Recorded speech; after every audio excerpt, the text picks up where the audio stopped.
Hey everyone, I hope you're doing well and staying safe during this time. If you're new here, welcome to the channel. Like I said, thank you so much for checking me out. If you haven't done so, please make sure to hit that subscribe button just right below the video. Cool, thank you so much. I really do appreciate it. And if you're returning, welcome back. Thanks again for your support. I truly do appreciate having you here. Ripple put out a Ripple drop yesterday, I believe. I'm not going to go through the whole thing, but the clip that matters was put up by Digital Perspectives, and so watch this. For our customers. What kind of growth have you seen on RippleNet in 2021? So I couldn't be happier with the year that we had in 2021 with RippleNet. We ended the year at a $10 billion run rate in terms of volume moving through RippleNet as a whole. And we're in 22 destination markets with on-demand liquidity. And that was a core piece of feedback that we heard from customers. They want that product, but they want it in more destinations. We're close to having global coverage of ODL, which is super exciting. So, Nick Burafedo from Link2 saw what I saw, and he says, XRP and Ripple investors, this is a must-watch. We are close to having global coverage of ODL, which is super exciting, Ashish Burla. P.S. Ripple Private Equity is available on the Link2 platform now. Visit our site. So you can see where this is all going, folks. Global coverage of ODL. There's nothing on this, no digital asset on this planet I would rather own right now than XRP/XLM. And I'm also glad I have my Ripple equity as well, which I got from Link2, linqto.com, one of my sponsors. Now, yesterday, all the Bitcoin maxis were up in a frenzy because of this clip by Elizabeth Warren. Mr. Levin. While you listen to this, remember, XRP and Ripple have been under attack for over a year now by the SEC, and these Bitcoin maxis have done absolutely nothing to help in fighting this fight.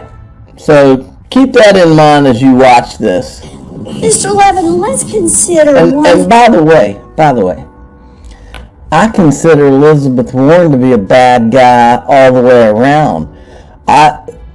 She's, as you watch this, you will see she's got her position, and her position is she wants to try to destroy crypto, and she's blocking out all common sense, all explanation, and that's because she doesn't want to hear the truth, okay?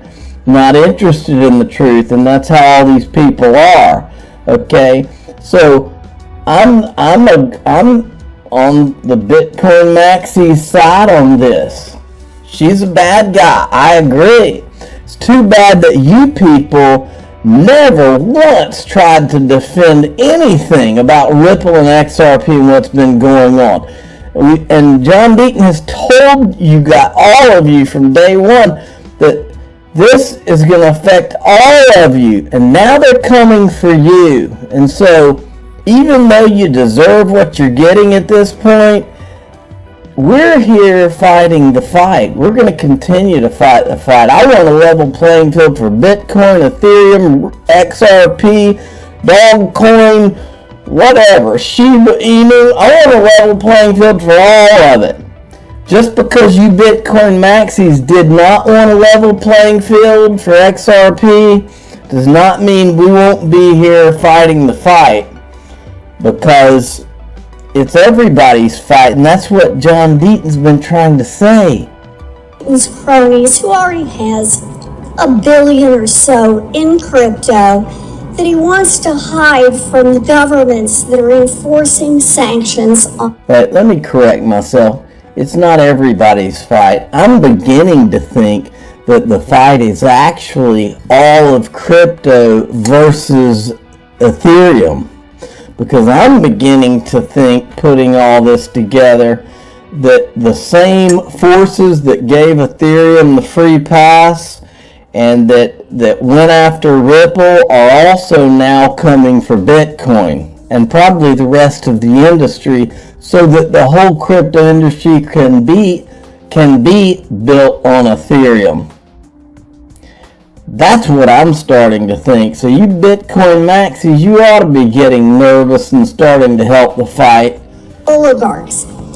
Now, can this oligarch make it harder to trace his money if he hops from one blockchain to another, if he deposits those tokens into a couple of wallets that don't require him to provide identifying information, and if he uses a mixing service that launders his money with other people's money? Thank you, Senator. So the scenario that you describe, where an oligarch has $1 billion to be able to launder, requires significant amounts of liquidity to be able to obfuscate that amount of money through the use of cryptocurrency. In fact, many times we've been able to identify... I'm sorry, let me just remind you what my question was. She doesn't want to hear it. Now, I'm not going to play the rest of that, but he basically tells her there's not even enough liquidity for these Russian oligarchs for all these people to try to use crypto for their purposes. There's not enough liquidity for it to even work. And just blows her entire argument out of the water, but she doesn't want to hear it. She's not interested in the truth. She's interested in her narrative that the bankers, probably JP Morgan and the boys, have told her that she's going to tote. Period. Now, I also put this in. I said, notice Elizabeth Warren in her crypto tirades, she hasn't done squat about the Ethereum security issuance or the disguised whales in the ICO that founders helped hide. I'll just play you a little bit of this. You've probably seen this before. Look at this. ICOs are fraud, speculative, and speculation drives innovation. So they're very important in creating foundational infrastructure. Without registering with us. And folks somehow got comfortable that this was new and it was okay and it was not a security, it was just some other way to... They got comfortable, Jay, because you let the ICOs continue. You didn't go to the root of the problem, which was Ethereum, and stop it. And that's the question. Why didn't you? Is money. Well, I disagree with them. So it is not new, it is new, but it is not okay, and it is not another way to raise money. Correct. Okay, so she was going after him and talking about all that back then, but she doesn't say a word about Ethereum now. Why is that? Now also, we've got our hypocritical Chamber of Digital Commerce, who hasn't done anything to support Ripple in the SEC lawsuit, or John Deaton, who represents 65,000 plus XRP holders. They haven't done a thing. Perion Boring, who runs it, hasn't done a thing, hadn't lifted a finger to help in on these fronts. But the second that Elizabeth Warren comes out and just farts in the direction of Bitcoin, Perion Boring's she's right front and center on CNBC, and has to defend Bitcoin immediately. This needs to be addressed by this industry. We've got industry groups that are holding themselves out as industry groups and they are not supporting the industry. They are supporting Bitcoin and Ethereum. Prove me wrong. I want to be wrong. Prove me wrong, Chamber of Digital Commerce, Perry Ann Boring. I want to be wrong. I want you to show how I'm wrong. Do it today.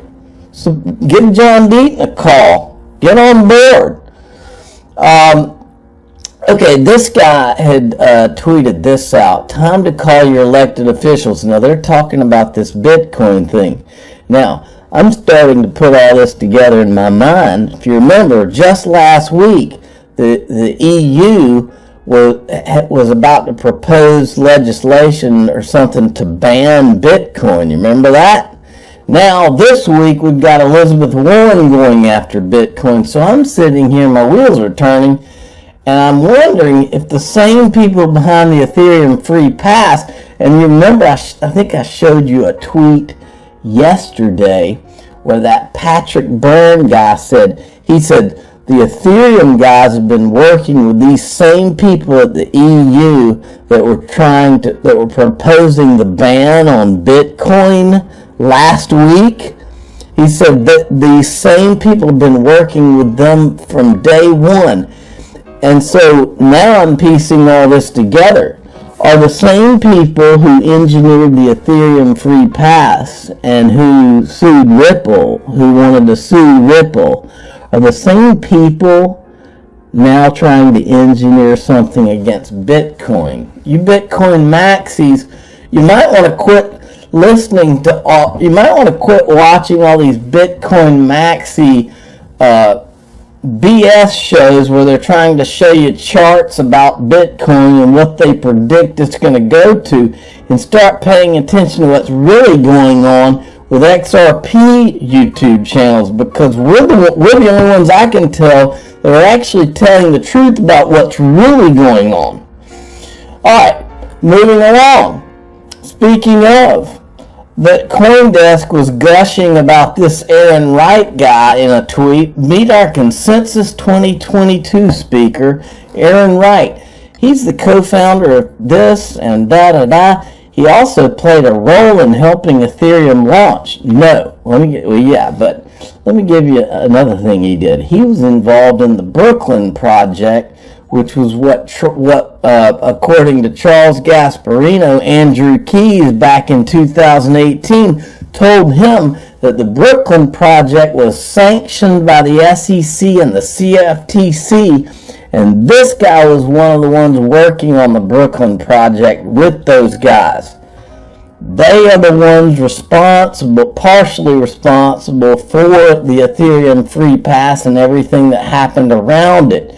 Now, yesterday, James Phelan came out and made everybody in the XRP community aware of this Coinbase lawsuit, a lawsuit from this guy, Underwood versus Coinbase, okay? I'm your guy. I will keep you posted. I'm your advocate. I'll be back on a daily basis, usually multiple times per day, with these videos to keep you updated with everything going on. So, I hope you enjoyed the video. If you haven't done so, make sure to hit that subscribe button. Feel free to share any of my videos with your friends, family, social media, or anybody who may care to listen. Thanks so much for your continued support. I'm always here for you. I want to help you through this time. So thank you so much for continuing to choose me. Enjoy your day, stay safe, and I'll catch you again probably in a couple hours. Thanks, everybody. See you later.